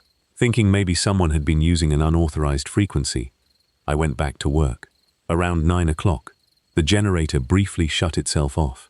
The cabin lights flickered before the backup batteries automatically restored power. The outage lasted less than 5 seconds, but it was enough to reset the security cameras mounted outside the lookout. While waiting for them to reboot, I noticed camera 3 had frozen on a single frame. It showed the observation deck, and someone standing beside the railing looking toward the forest. I immediately grabbed my flashlight and opened the door.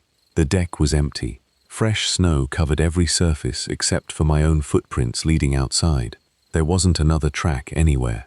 I returned inside and replayed the camera recording. The frozen frame had disappeared. According to the footage, nobody had ever been on the deck except me. I convinced myself it had simply been a digital glitch. Then, at exactly 10:17 p.m., the radio came alive for a third time. "I can see your light now." This time, the voice sounded much closer. Before I could answer, another transmission interrupted it. A second voice, older and much more urgent, said only 4 words: "Turn off the lantern." I looked around the cabin in confusion. The oil lantern hanging beside the window wasn't even lit. I had been using electric lights all evening. The moment I realized that, I heard a knock on the cabin door. 3 slow, deliberate knocks. The lookout sat nearly 20 miles from the nearest road, buried under several feet of snow, and according to headquarters, I was completely alone on that mountain.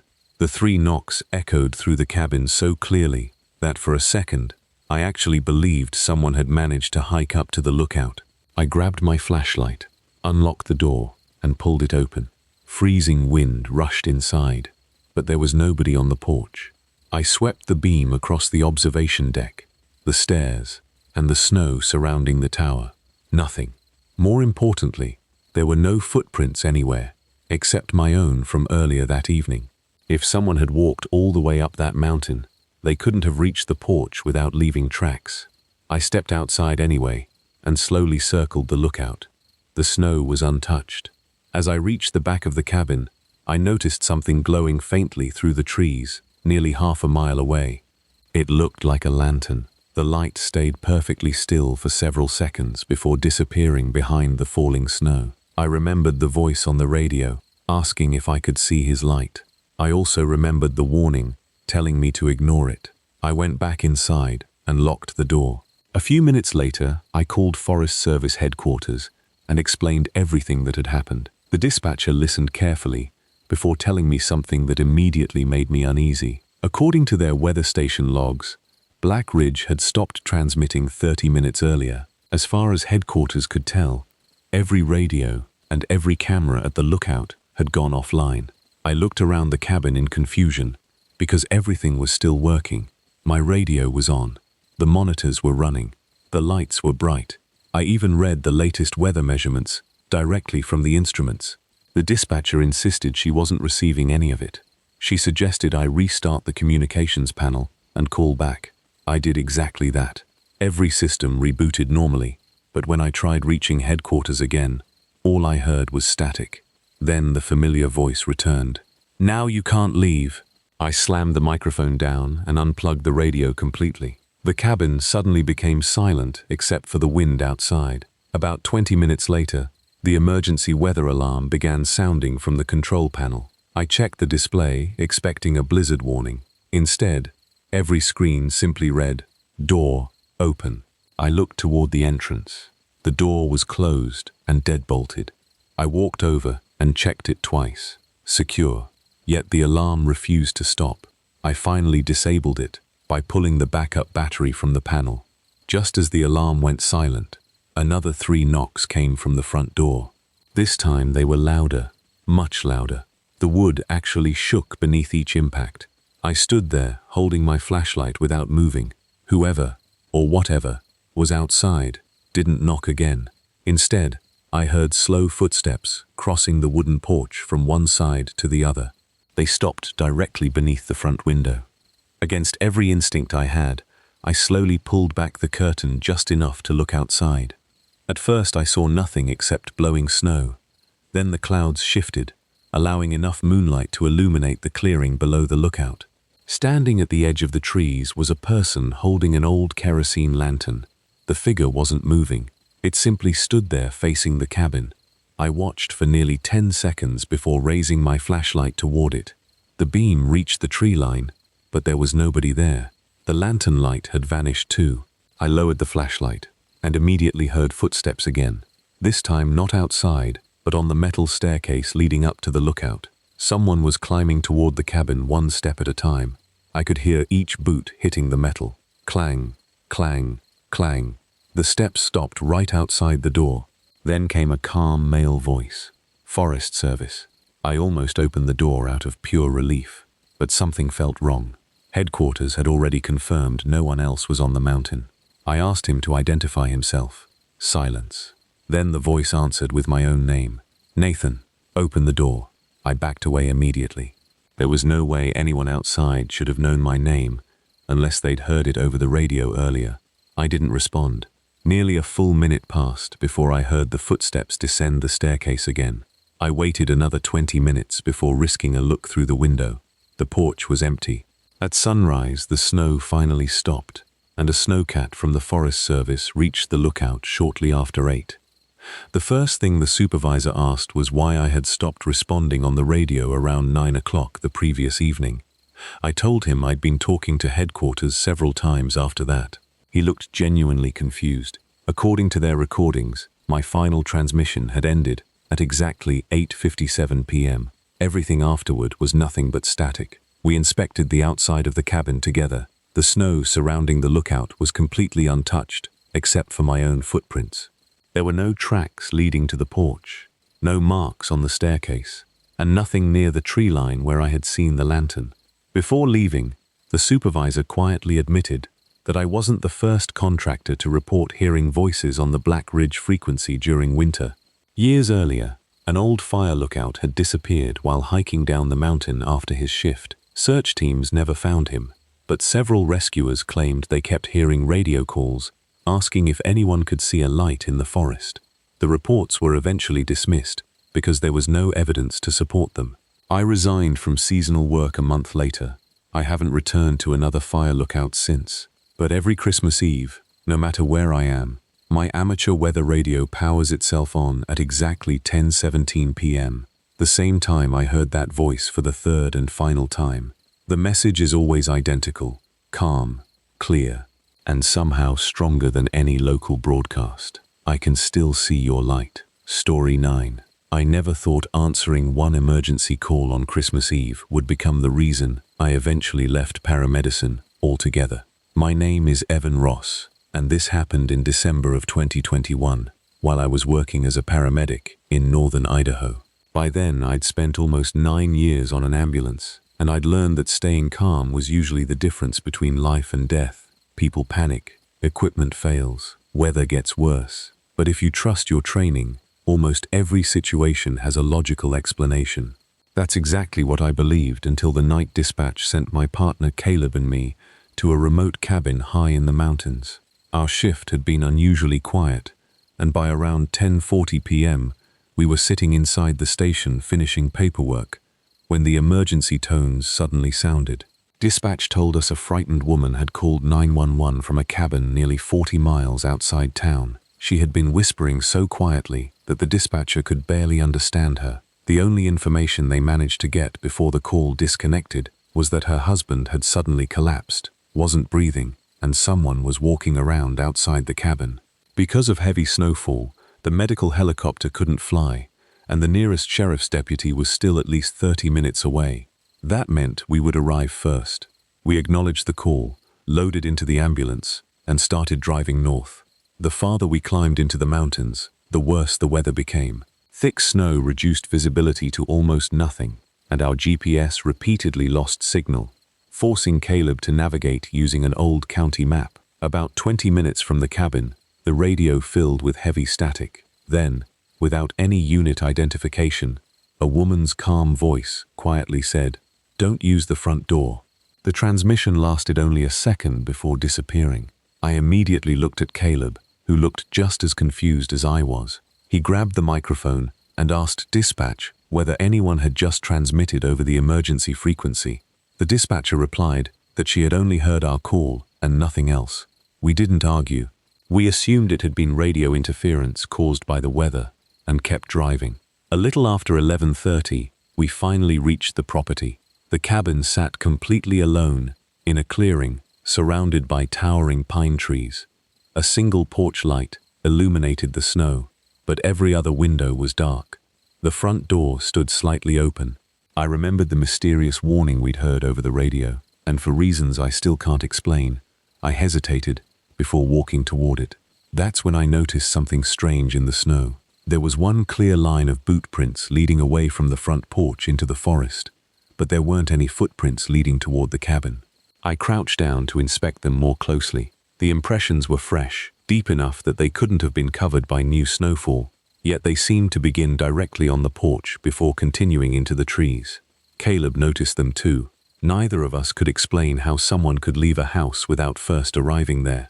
After a brief conversation, we decided to avoid the front entrance and walk around to the back of the cabin instead.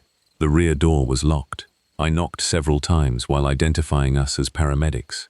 After nearly half a minute, the door slowly opened. An elderly woman stood there, wearing a thick wool sweater and holding an old kerosene lantern. She looked exhausted, pale, and genuinely frightened. Without saying a word, she stepped aside and motioned for us to come inside. The warmth from the wood stove hit us immediately. The cabin smelled of burning pine and old books. Christmas decorations hung along the walls, and a small tree with white lights stood near the fireplace, making the entire room seem strangely peaceful despite the emergency. The woman led us into a bedroom, where an elderly man lay on the wooden floor beside the bed. We immediately began our assessment. He wasn't breathing. He had no pulse. Caleb attached the cardiac monitor while I started CPR, but the monitor displayed a flat line from the moment the pads touched his chest.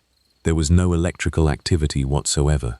Based on his skin temperature and the stiffness already beginning in his arms, I quietly told Caleb that the man had almost certainly died well before we arrived. Still, protocol required us to continue until instructed otherwise by medical control. While Caleb continued compressions, I asked the woman exactly when her husband had collapsed. She looked confused by the question and quietly replied, "About an hour after dinner." I asked what time that had been. She simply shrugged and said she wasn't sure because their clocks had stopped working after the power went out earlier that afternoon. That didn't make sense because every light in the cabin was on and the electric heater in the bathroom was running normally. I asked whether she had called 911 herself. She slowly shook her head. "No," she whispered. "Our telephone hasn't worked since Tuesday." I assumed she was confused from the stress, so I pointed toward the cordless phone sitting on the bedside table and explained that dispatch had received a call from this address less than an hour earlier. The woman stared at the phone for several seconds before quietly saying, "That phone doesn't even have batteries anymore." Curious, I picked it up. She was right. The battery compartment on the back was hanging open, completely empty. Before I could say another word, the cordless handset suddenly began ringing loudly in my hand. Both Caleb and I froze. The display lit up even though there was no battery inside, and instead of showing a phone number, the screen displayed only 2 words: "He's outside." The ringtone stopped as suddenly as it had started, leaving the cabin completely silent again. For several seconds, neither Caleb nor I moved. I slowly turned the cordless phone over one more time just to make sure I hadn't somehow missed the battery. The compartment was still empty. There was no battery, no telephone line plugged into the wall, and according to the woman, there hadn't been power or phone service for days because a winter storm had damaged the lines earlier that week. Before either of us could say anything, someone knocked on the front door. 3 slow, deliberate knocks. Every hair on my arm stood up. The elderly woman immediately looked toward the living room and whispered, "Don't answer it." I asked if she was expecting anyone. She shook her head without taking her eyes off the hallway. The knocking came again, exactly 3 times. Caleb quietly stood up and walked toward the front window while I stayed with the patient. He carefully pulled back the curtain just enough to look outside. After only a second, he let the curtain fall and took 2 slow steps backward. I'd worked with Caleb for almost 5 years and had seen him stay calm during shootings, fatal crashes, and house fires, but I'd never seen his face look like that before. I asked him what he'd seen. He hesitated before quietly saying, "Someone's standing on the porch." I asked if it was the deputy. He slowly shook his head. "He's just standing there." I grabbed my flashlight and moved beside him. The porch light was still on, illuminating the snow-covered steps. Standing just beyond the edge of the light was the outline of a man wearing what looked like an old winter coat and a dark hat. He wasn't knocking anymore. He wasn't moving at all. He was simply facing the front door. I reached for the radio clipped to my vest and called dispatch, requesting the sheriff's deputy to hurry. Static answered first. Then a calm male voice quietly said, "You already let me in." The transmission ended. My blood ran cold. The elderly woman suddenly spoke from behind us. "He's late this year." Neither Caleb nor I understood what she meant. I asked who she was talking about, but she ignored the question and instead walked to the fireplace, where several framed family photographs sat on the mantel. She picked up one of them and handed it to me. The photograph showed her and her husband standing outside the cabin many years earlier, beside another man wearing the same long winter coat I'd just seen on the porch. "That's my brother," she whispered. "He disappeared on Christmas Eve in 1989. They never found him." Before I could respond, bright headlights swept across the front window. The sheriff's deputy had finally arrived. Relief washed over me as I watched him step out of his cruiser and begin walking toward the cabin. Then something happened that I still can't explain. As the deputy reached the porch, he suddenly stopped, looked toward the edge of the woods, and began following something into the trees without ever knocking on the door. We rushed outside yelling for him, but the wind swallowed our voices. By the time we reached the porch, the deputy's flashlight had already disappeared into the forest. We followed his footprints for nearly 50 yards before they stopped in the middle of an untouched patch of snow. Just like the tracks we'd seen earlier, there were no prints leading away. Dispatch finally answered our repeated radio calls and sent additional deputies to our location. The missing deputy was found almost an hour later, sitting inside his patrol vehicle at the end of the driveway. He claimed he had never left the cruiser. According to him, he'd been filling out paperwork while waiting for us to finish treating the patient. His dashboard camera supported his story. The video showed him remaining inside the vehicle the entire time. Caleb and I watched the recording ourselves. Neither of us could explain whose footsteps we'd followed into the woods. The official report listed the patient's death as natural causes and blamed the rest of the night's events on exhaustion, poor visibility, and stress. I transferred to another county 6 months later, but before leaving, I requested a copy of the original 911 recording. I wanted to hear the woman's voice again and finally understand what had happened. The dispatcher played it for me in her office. It wasn't the elderly woman who had called. It wasn't even a woman at all. The recording contained only a man's weak voice, whispering one sentence before the line went dead. "Please don't let him knock." Investigators traced the call to the cabin's landline, the same landline that had been disconnected 3 days before we ever arrived. My name is Nolan Mercer, and this happened to me on Christmas Eve in 2021, just outside the small town of Rangeley, Maine. I'm not telling this story because I expect anyone to believe me. In fact, if someone else had told me the exact same thing a few years ago, I probably would have assumed they were exaggerating or leaving out an important detail.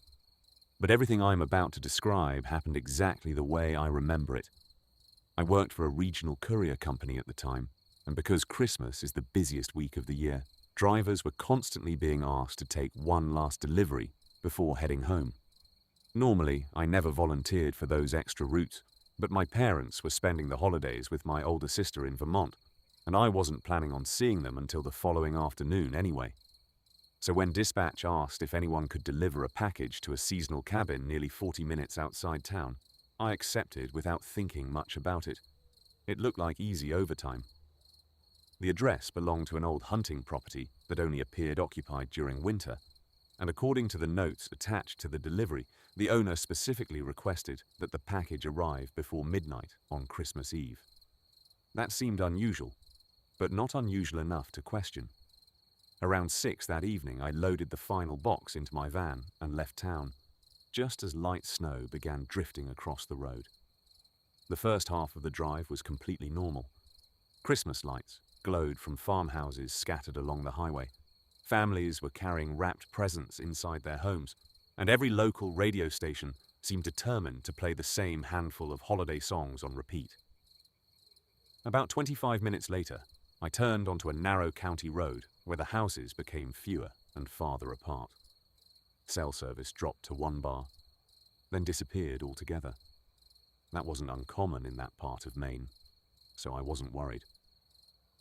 The snow had become heavier by then, and I slowed down because deer often crossed the road after sunset. A few miles later, I noticed something that still bothers me when I think about it. Every mailbox along that road had Christmas decorations except one. One mailbox stood alone with no house visible behind it. No lights. No driveway that I could see. Just a weathered black mailbox with the number 214 painted in faded white letters. I remember looking at it because it seemed strangely out of place, but I kept driving. About 5 minutes later, my GPS announced that I had reached my destination. I looked around and immediately realized something wasn't right. There was no cabin, no driveway, nothing except forest stretching in every direction. I stopped the van, checked the address again, and confirmed I was exactly where dispatch had sent me. Thinking the GPS had made a mistake, I backed up several hundred yards until I found what looked like an overgrown logging trail hidden between 2 pine trees. The entrance was almost impossible to see beneath the snow, but there were fresh tire tracks leading inside.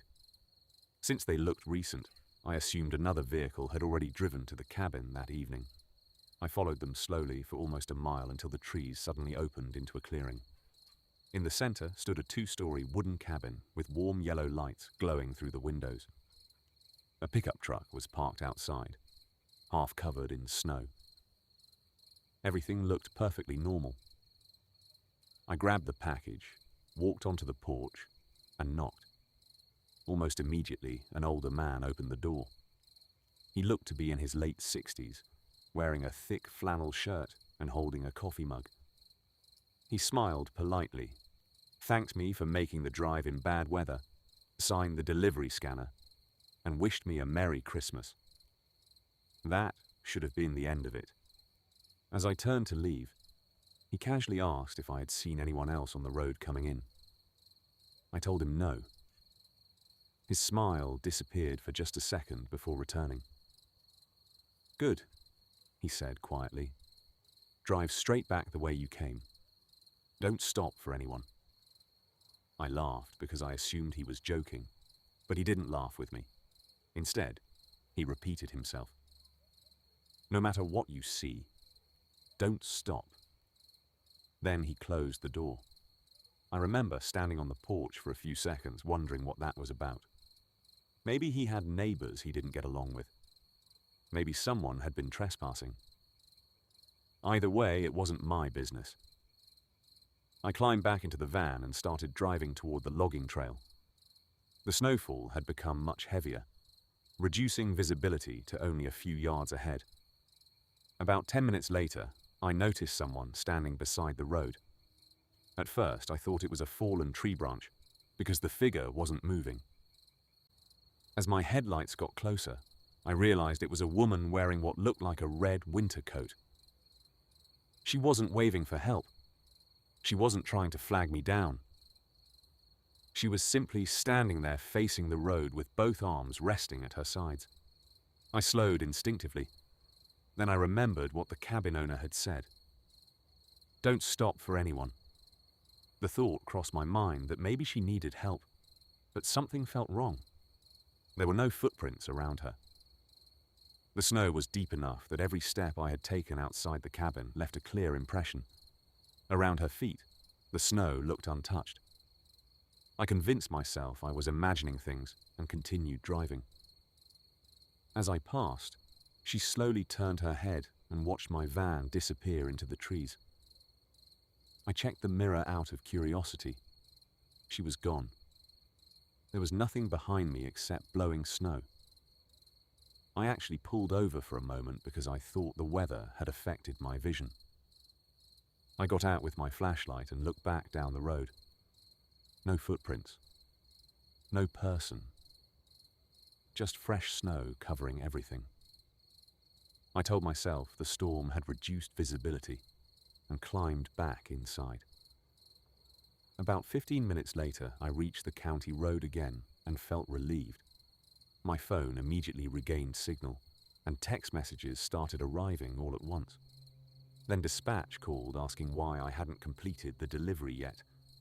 I laughed and said I had delivered it almost half an hour earlier.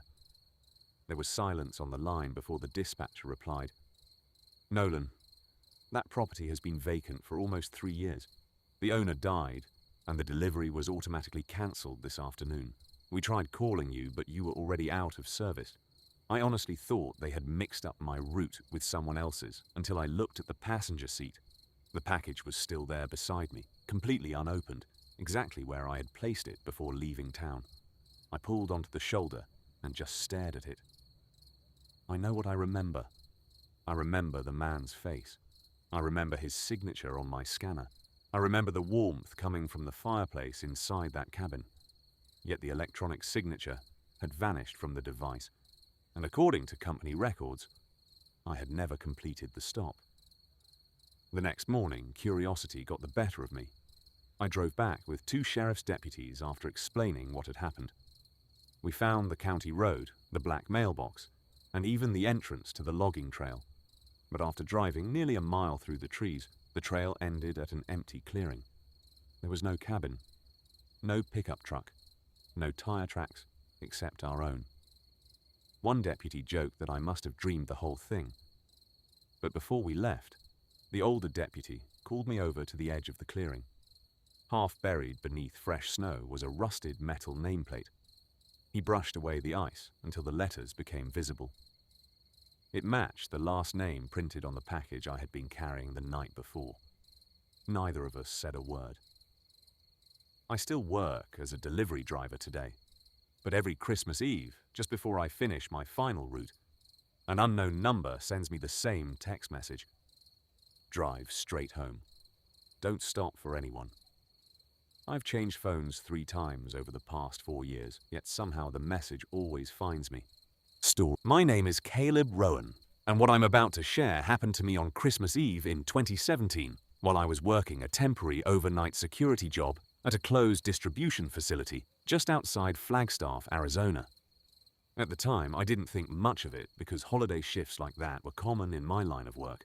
Companies shut down for Christmas, but their properties still needed someone on site to monitor alarms, check gates, and make sure nothing unusual happened while everyone else was at home celebrating.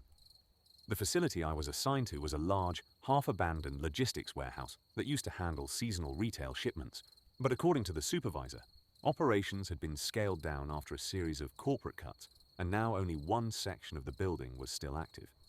The rest of it was dark, locked off, and supposedly empty. I arrived just before 8 p.m. after a quiet drive through light snowfall that barely covered the desert roads. The building itself looked almost unreal against the empty Arizona landscape.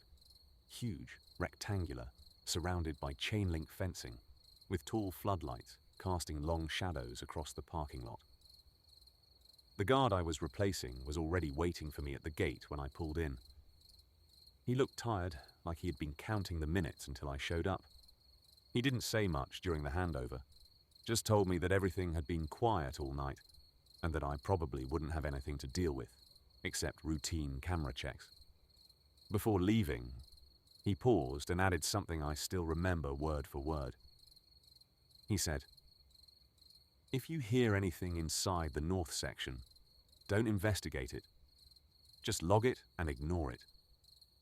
I remember laughing a little because it sounded like a joke, some kind of night shift superstition. But he didn't smile. He just nodded toward the building and drove off without another word. Once I was alone, the silence felt heavier than usual. The kind of silence you only notice in places that are supposed to be active, but aren't anymore. Inside the main control room, there were rows of monitors showing different angles of the facility. Loading docks, storage aisles, the empty employee parking lot, and the long corridor leading into the restricted north section. Everything looked normal at first glance. I went through the usual routine, checked the logs, verified the alarm systems, walked the perimeter once to make sure the gates were secure. Snow had started falling more steadily outside, but it wasn't enough to cause any real concern. Around 9:30 p.m., I made my first full camera sweep. That's when I noticed something small that didn't make sense. One of the interior cameras facing the north corridor had a timestamp glitch. For a few seconds, the feed froze, then jumped forward, then froze again. I assumed it was just a weak signal or an aging system, but when I reviewed it more carefully, I realized something else. There was movement in the corridor during the freeze. Not a clear figure, but something dark, shifting just at the edge of the frame, where the light didn't quite reach. I rewound it twice, but every time I reached that exact moment, the footage corrupted in the same way. I told myself it was nothing, and made a note in the logbook anyway. About 20 minutes later, I did another check, and that's when I noticed the first sound. It was faint at first, almost like metal dragging against concrete. But it wasn't coming from outside. It was coming from inside the building itself. I muted the radio, turned off the fan in the control room, and just listened. The sound didn't repeat immediately. Instead, there was a long silence, followed by something much softer. Footsteps. Slow, deliberate, echoing through empty hallways that I knew were supposed to be locked and unused. I checked the cameras again, switching between feeds quickly. Most of them showed nothing but empty corridors and stacked pallets. But when I reached the north corridor feed again, the screen flickered once, and for a second I saw something standing at the far end of the hall. It wasn't close enough to identify clearly, but it was tall. Too tall for any employee. And it wasn't wearing reflective safety gear like everyone else who had ever worked there. Then the feed cut out completely. That was the moment I stopped treating it like a technical issue. I grabbed my flashlight and the handheld radio and called the backup security line, but there was no answer. Not even static, just dead silence. The building had a secondary emergency phone system, so I tried that next, but the line was also dead. That was unusual, because even during maintenance work, at least one communication line was always active. I remember standing in the control room for a long time, just trying to decide what to do next. Leaving the post wasn't an option without proper authorization, but staying inside while something was clearly moving through the restricted section didn't feel safe either. Eventually, I decided to follow procedure and physically check the nearest corridor leading toward the north wing, just to confirm whether there was any actual intrusion or if I was dealing with a malfunctioning system. I stepped out into the main hallway, and that's when I realized the building felt different than before. The silence wasn't just silence anymore. It felt like the space itself had become aware that I was moving through it. Every step I took echoed longer than it should have. Every light overhead seemed slightly dimmer the further I went. And then I saw something on the floor near the junction of two hallways. A set of footprints. Not normal work boots. Bare footprints. Fresh. Still slightly wet against the concrete. They were heading directly toward the north section, disappearing around the corner where the emergency lights stopped working. I remember stopping right there, staring at them for a long time, trying to convince myself there was a logical explanation. But the longer I looked, the more certain I became that those prints hadn't been there when I did my earlier patrol. I raised my flashlight toward the dark corridor and saw that the emergency exit sign at the far end was swinging slowly, even though there was no airflow in the building. Then, from somewhere deep inside the north section, I heard a single sound. Soft. Almost like someone knocking once on metal, as if they already knew I was listening. I stood there in the hallway for several seconds after that sound, completely frozen, trying to convince myself it had just been some pipe expanding, or a loose metal panel shifting somewhere in the walls. But deep down I already knew it hadn't been that kind of noise because it had come from too far inside the north section, from a place that wasn't supposed to be active. And the way it echoed had felt intentional, like something had knocked once and then waited to see if I would respond. And the worst part was that I almost did respond because I actually said, "Hello," without thinking, immediately regretting it as soon as the word left my mouth, because the building didn't answer back. Instead, the silence that followed felt heavier than before. So heavy that I could hear my own breathing through my mask and the faint static of my radio, even though it wasn't picking up any signal. I slowly backed up a step, keeping the flashlight aimed down the corridor. And that's when I noticed something new. The footprints I had been staring at earlier were no longer just a single set. Now there were two. The original bare prints still heading into the darkness, but beside them, another set had appeared facing the opposite direction, as if something had turned around and started walking back toward me. While I was standing there watching, I remember my throat going completely dry as I tried to process how that was possible, because I hadn't heard anything approach me from inside the hall. And yet the second set of prints looked just as fresh as the first, almost like they had formed after I stopped looking directly at them. I took another step back toward the junction. And as I did, the emergency exit sign at the far end of the corridor suddenly stopped swinging and hung perfectly still. And in that exact moment, the light at the end of the hall dimmed just enough that I could no longer see where the footprints continued, only that they were still there, disappearing into darkness that felt deeper than the rest of the building. I turned on my radio again and tried calling dispatch. But all I got was a long burst of static followed by a short click that sounded like someone pressing the transmit button from the other side. Not responding, just listening. And that was when I made the decision to go back to the control room. Not because I felt safe there, but because it was the only place with multiple camera feeds and locked doors between me and whatever was moving inside the north wing. But as soon as I turned around, I stopped. Because behind me in the hallway, I heard something I hadn't heard before. Footsteps, slow and deliberate, coming from the exact direction I had just been watching. And what made it worse was that they weren't running. They weren't rushing. They were walking at the same calm pace as someone who already knew I wasn't going anywhere fast. I didn't look back immediately. I just started moving quickly down the hallway, keeping my flashlight pointed forward even though I could feel the sound following me at a steady distance, matching my pace, step for step. And I remember thinking that if this was some kind of intruder, they were doing a very bad job of hiding themselves. But if it wasn't a person, then I didn't want to think about what else it could be. I reached the junction where the hall split toward the control room and the north corridor. And that's when I saw something that made me stop completely. On the wall at the corner, there was a handprint. Not a dirty smear or an old stain, but a clear, fresh handprint pressed into the dust, like someone had placed their hand there only seconds earlier and pushed hard enough to leave a mark.